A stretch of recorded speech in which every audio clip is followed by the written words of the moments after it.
Και στον αέρα, ωστόσο, ο Πόποβιτς αποφελείται από αυτή την κεφαλιά προς τα πίσω. Ο Πόποβιτς δεν μπόρεσε να βρει τον Κιβελίδη όπως θα ήθελε. Τελικά μπάλα φτάνει στον Κιβελίδη. Έχει αρκετό χώρο στην περιοχή. Έμπειρος είναι να δούμε. Πέρασε. Σουτάρει και out η μπάλα. Καλή στιγμή. Η καλύτερη σίγουρα του αγώνα στο 22ο λεπτό που ο Κιβελίδης δέχτηκε την μπάλα από τον Πόποβιτς.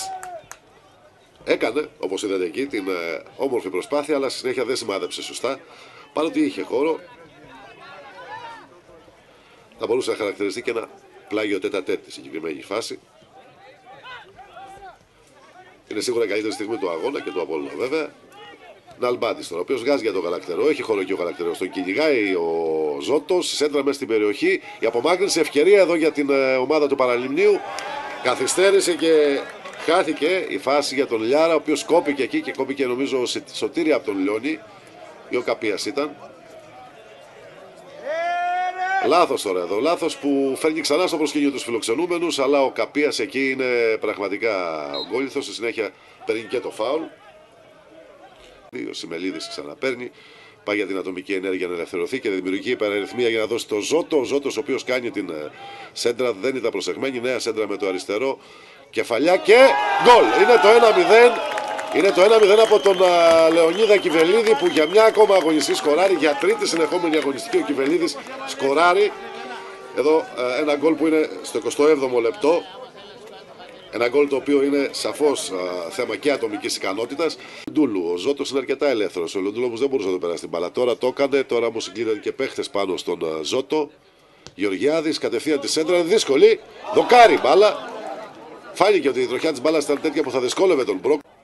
Γεωργιάδης για τον Πόποβιτς, το σουτ, καλό είναι, του Πόποβιτς, δυνατό, 1 μέτρο τουλάχιστον πάνω από το οριζόντι. Ελουντούλου, Πόποβιτς, για να δούμε. Βρίσκει το χώρο, το βρίσκει, το κάνει το σουτ και η μπάλα λίγο out. Καλό σουτ εδώ από τον Πόποβιτς, του 1-0. Λοιπόν, για να δούμε τη σέντρα εδώ μέσα στην περιοχή. Δεν ήταν σωστή η αντίδραση των αμυνωμένων. Ελουντούλου είναι σε καλή θέση, αλλά δεν πρόλαβε να κάνει το σουτ στον χρόνο που θα ήθελε, όταν δηλαδή ακόμα ο αντίπαλος δεν τον είχε πλησιάσει.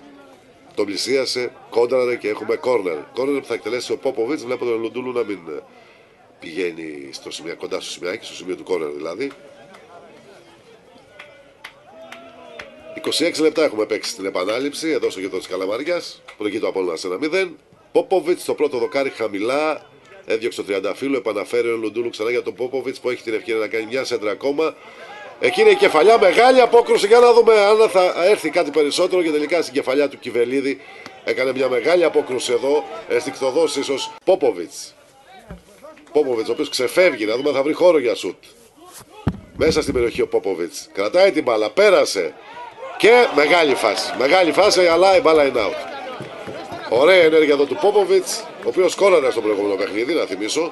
Γεωργιάδης εδώ, ωραία, βρέθηκε σε καλή θέση. Έδωσε για τον Κιβελίδη. Άργησε ο Κιβελίδης λίγο, δεν πειράζει, έδωσε ξανά στο Γεωργιάδη. Το σουτ, out. Ο Λιώνης, μπάλα έφτασε για τον Λουντούλου, έχει χώρο εκεί. Με την καβάλα είχε και μια τρομερή ενέργεια εκεί ο Λουντούλου, το κάνει ξανά. Η κεφαλιά εδώ δεν είναι δυνατή. Δεν είναι δυνατή η κεφαλιά από τον Πόποβιτς, δεν είναι το δυνατό του σημείο. Το κεφάλι. Στατική φάση λοιπόν για λογαριασμό του Απόλλωνα Παραλιμνίου. Που είναι σαφές ότι τώρα στο τέλος προσπαθεί να ανέβει και ρισκάρει. Μπάλα πέρασε εδώ, έχασε ο Καλογεράκης, συνέχεια μάζεψε. Εδώ αρχικά έκανε κακή εκτίμηση της πορείας της μπάλας ο Καλογεράκης. Αυτή πέρασε στο δεύτερο δοκάρι. Λεπτό. Ελουντούλου. Μπάλα μέσα στην περιοχή, ωραία κεφαλιά, αλλά και δύσκολη μάλιστα από τον Φάμπιο, ο οποίος δίπλωσε το κορμί προς τα πίσω για να καταφέρει να στείλει την μπάλα προς την αιστεία. Άρα επιμένουν με άλλο τρόπο οι παίχτες του Απόλλωνα. Ξανά Σιμελίδης που πήρε από το Ζώτο αυτή τη φορά. Πέρασε εκεί ο Παναγιώτης Σιμελίδης. Βγάζει για τη σέντρα, είναι ωραία. Κιβελίδης έτοιμος για τον goal out. Είμαστε ήδη στις καθυστερήσεις, αυτό το έχουμε πει. Κιβελίδης πάντως κερδίζει εδώ, δεν για τον Πόποβιτς. Έχει χώρο για να δούμε τι μπορεί να κάνει. Το σούτ με το δεξί δεν είναι το καλό του πόδι. Ψηλά εδώ οι παίχτες του Απόλλωνα και καλά κάνουν. Ο Λουντούλου είναι αυτός ο οποίος υποφελείται με το κεφάλι. Τροφοδοτεί τον Πόποβιτς. Πόποβιτς για τον Λουντούλου δεν σιγούρεψε την πάσα, αλλά ο Λουντούλου μου τσίπησε σωστά και πέρασε. Μπήκε στην περιοχή. Πόποβιτς στο σουτ γκολ. Φάνηκε η μπάλα, πήγαινε στα δίχτυα. Φάνηκε ενώ ήταν στον αέρα 2-0 από τον Δράτκο Πόποβιτς.